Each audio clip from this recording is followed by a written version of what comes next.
Thank you, Simon. If we could just ask if our three students who are with us today, if you could turn your cameras on. So we've got Sophie Lamb, Marilyn Barrett and Caroline Newson.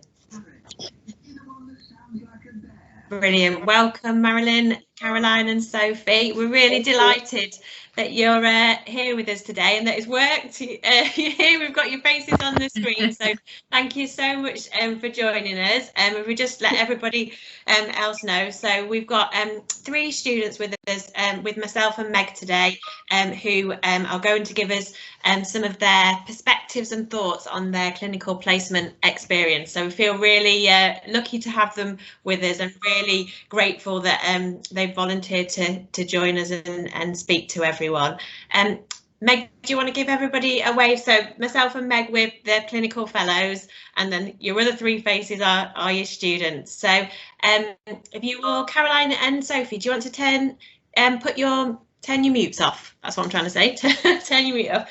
And then the way we're going to do this interview is I will ask all of you to introduce yourselves in turn, and then myself and Meg have got the questions that you've seen, and we will alternate the questions.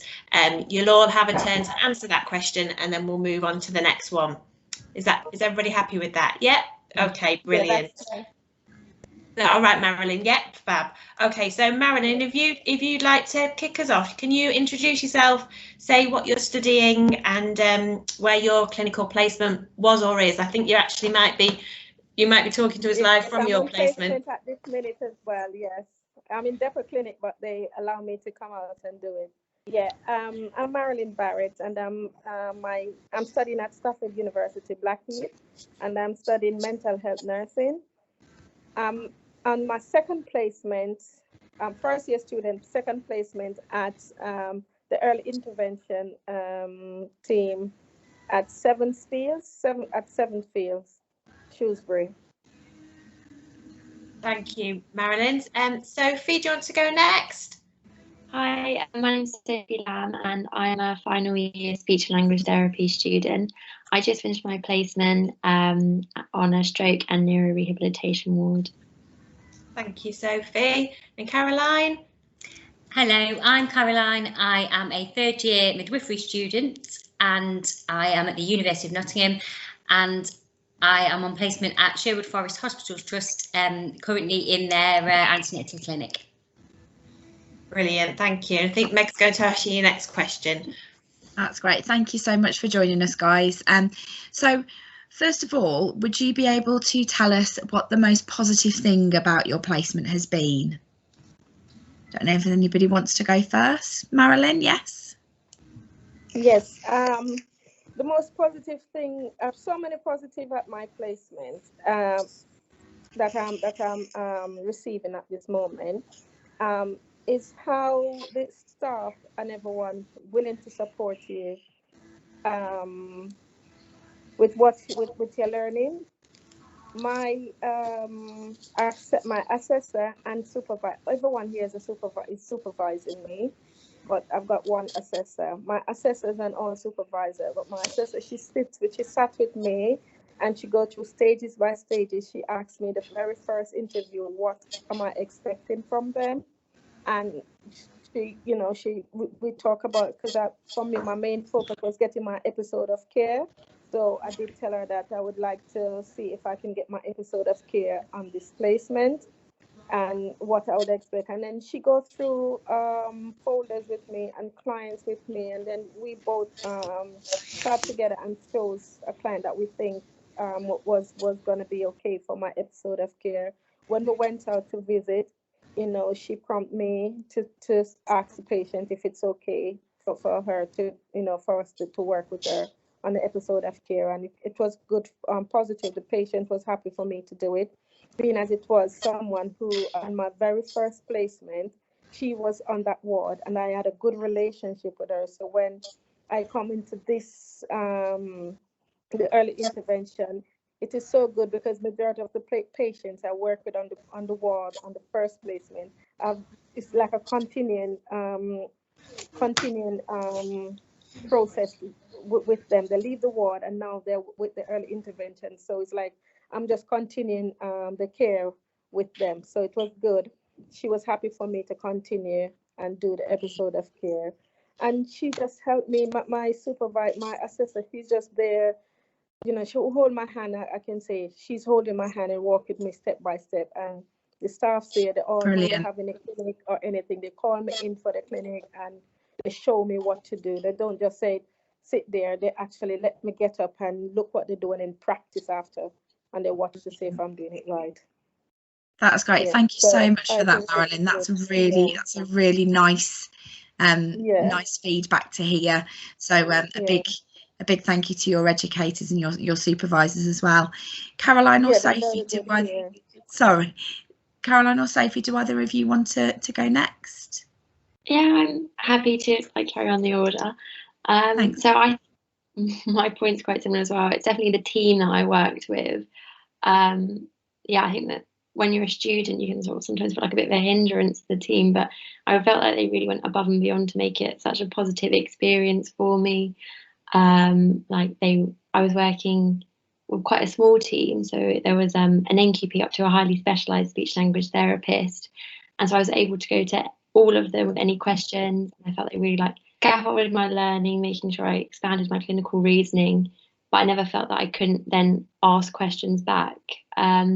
And yeah, I felt they took a real interest as well in what I wanted to do. So they made sure that I saw patients with tracheostomies. I had a mixture of communication and dysphagia. And yeah, had time with other specialisms as well. So I went and saw the OTs and the physios, who were also great to work with because I expanded my knowledge on what they did and how we can all work together. So I think, yeah, it's really the team that made placement such a positive experience. Great, that's really good to hear. Caroline, what about yourself? Very similar. It's team-based. So I have been in 2 different trusts over the 3 years, and the trust Sherwood Forest that I'm in now, they get excellent staff feedback, and you can really feel it from the minute you go into the building. Everyone you encounter, porters, receptionists, everyone on maternity, theatres, everyone is so lovely and welcoming, and it makes such a difference to your experience.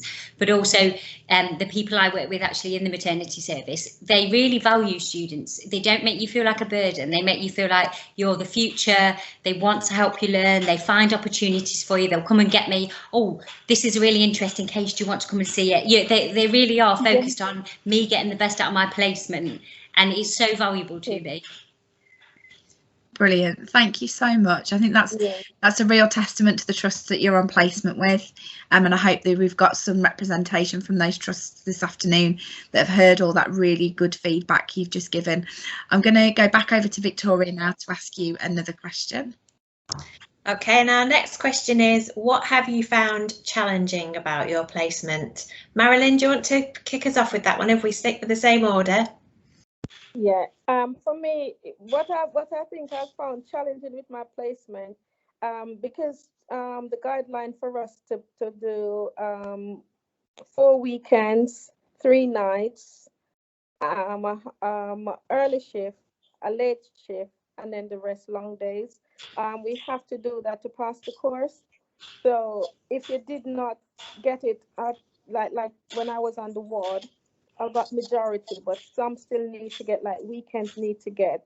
And my placement here, we don't do weekends. So I'm found out, it sort of have me worried, not really worried, but concerned if the next placement is another community. I may not get to complete my weekends, and it may cost me not to pass my course. So that's the only challenge so far. Maybe doing when you do we call it when you do meetings. Sometimes when you do meetings, because we're all doing following the COVID, observing COVID rules now, with placement, with community, if you don't have actually a visit or actual clinic or something to do in placement on shift, you work from home, and from home you don't really get much learning. It's just like when you're studying, you will get your studying you will do online learning. So you do tune in and do your MDT meetings and all that. But then after that, you will get, they'll give you something to carry on and do, so you can submit it to them by the end of the day. So that's still good. However, I'm a kinesthetic learner. I feel like I learn face to face and hands-on when I'm on board, with instead away from computer learning. So that's only that's my challenging. I wish we could come on board, come in. Like now I'm in place. I'm in, and I'm working here. I like it when I'm on base and I'm working with the team and everyone is there, supporting you. But when you're at home working, to me it's like a lone working. Even though community is lone working at times, but it feels too isolated to me. So that's my challenge. I would just wish I could come out more often and do more work than work from home. Thank you, Marilyn. Yes, it is a real challenge at the minute, isn't it? And I think you make some really important points there. Sophie, can we ask you about challenges as well? I think one of the biggest challenges I saw was sort of the lack of technology that we're using. I mean, throughout this entire year, we're so reliant on it. Yeah, in the hospitals, I feel like it's not really used as much. Like, you spend a lot of time trying to chase down patient notes, and it's all handwritten, and then you understand how things get missed because there's all bits of paper everywhere. And I think what I saw for patients as well, especially older patients, well, not being able to contact their family, it has a huge impact on their mental health. And for a speech and language therapy student, speech and language therapy in general, I think we look at dysphagia and communication, and sometimes the dysphagia needs to be prioritised over communication because that patient's nil by mouth, and obviously being able to eat and drink is a basic function, but being able to communicate is too. So if we had more iPads, there's so much technology out there that we could set patients up so they could do some form of intervention independently, and we could then reinforce that, and they'd get the intensive therapy that they need that we can't always provide. Thank you, Sophie. Yeah, important points there. Thank you. And Caroline, same question to you. Mine relates to the amount of bodies on the ward at times. So we were pulled from placement because I was a second year when COVID first hit. So we were quite behind on placement. So when I actually came back out in sort of August 2020, a lot of student doctors were newly back out. Various cohorts of midwives, also student nurses were on the ward with the paediatric nurses. So there were just absolutely loads of us. So we weren't able to kind of all do what we needed to do because of COVID restrictions in the areas, but also there was competition for things. So we have to do NIPE newborn exams, and so there was lots and lots of midwives all competing to do the same exams, but also with the student doctors. And so a lot of us got behind on our numbers just because the opportunities weren't there, because there were so many students competing for the same learning opportunities. Thank you, Caroline. Yes, it's the times we've been living in, definitely, isn't it? Thank you. That's really important messages there. I think we're just keeping an eye on the time. We just might reduce some of our questions down. So I'll hand you over to Meg now for one more question. Yeah, so as our last question, just to kind of consolidate a lot of the points you've all just made, from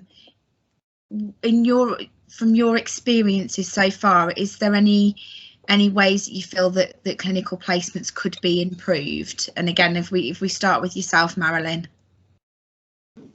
Yes, for me, for improvement on clinical placement, not only here, but just on general clinical placement, because I was on another placement before. I believe if us students, for me, I'm still a support worker. So sometimes I end up using working in numbers. Like here, it's not numbers because it's early intervention, but like on the ward, end up working numbers. So I end up counting the numbers. So doing everything just like not shadowing, actually doing the work instead. Get the chance to learn. But here on ward, it's more like physical. So you get to do hands-on doing everything. And here now you get to actually see why I was doing it, because here I'm getting the paperwork side of it, and I'm seeing, oh, that's the reason why I did that, that's the reason why I did that, and so on. So it's like I actually do the job before I get to learn it. So now I'm learning why I done something. So maybe in future, if we no, but we all can't come here first before we go there. So I guess there's nothing we can do about it. We just have to swing with it and learn as we go. Thank you, Marilyn. That's really interesting point to take on board. Sophie, any thoughts from yourself? I think for me, it's knowing about the roles and responsibilities of the placement. Student. When I was on placement, there were times when members of the MDT came up to me and told me, "Oh, I need you to go do a swallowing assessment." And unfortunately, that's not something students can do until they've established their competencies as an NQP. And sometimes even when I said that, "Oh, I'm sorry, I can't do that," I felt like they tried to push me into doing something that I wasn't able to do. So maybe it's like more of awareness of what the students are able to do, and maybe even some education about the roles of a speech language therapist within an MDT. Like, I was pulled over and asked to translate, but I'm not an interpreter as well. That's not my role either. So I think, yeah, maybe more collaborative learning for students on placements would be great, so we know more about what each other does. Great, thank you, Sophie. And Caroline? There's two sort of key things for me, and I think I sort of speak for my cohort when I say this, because we do have feedback sessions after placement blocks.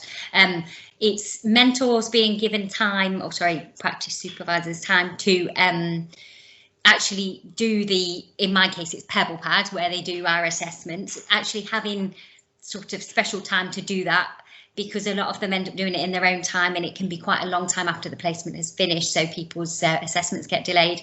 And also, I know a lot of people struggle with getting notice of when they're going to be working shifts, and I think that's a problem for all healthcare students looking at Twitter. But that is so important to all students, but especially those with caring responsibilities and things. That's great. Thank you so much, all. I think we could probably ask you all another million questions, and it's really important to hear the student voice when we're talking about placements and expansion, and particularly from a quality point of view as well. So I'd like to say thank you to you all for your contribution this afternoon.